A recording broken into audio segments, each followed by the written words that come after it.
Des écoles fermées, des vols annulés et des routes complètement enneigées. L'État américain de l'Iowa est méconnaissable. L'État tout entier est balayé par une grande vague de froid. Dans la nuit de samedi à dimanche, le mercure a affiché moins de 25 degrés Celsius, une situation qualifiée de dangereuse par les autorités.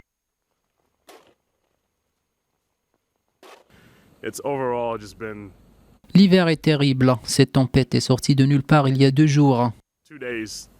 C'est l'un des pires climats qu'on peut avoir. Pour moi, c'est un signe d'une nouvelle saison d'hiver que je n'aime pas tout simplement. Dans la capitale des moines, où la neige est tombée toute la journée, rares sont les véhicules à tenter leur chance sur les routes glissantes.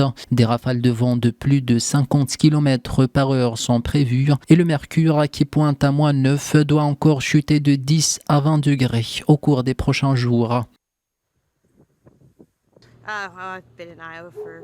Je vis dans cet état depuis 15 ans. Je peux vous dire que c'est la météo typique. Mais ce n'est pas vraiment habituel.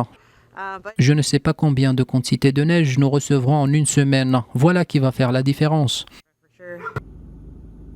Au-delà de l'Iowa, une grande partie du pays est frappée par une vague de froid inédite. Chaque État est en état d'alerte jaune, orange ou rouge, a prévenu le service météorologique national. Vendredi matin, un aéroport de la 3e ville du pays, Chicago, a été fermé en raison de la neige et du verglas, alors que des centaines de vols ont été annulés dans toute la région.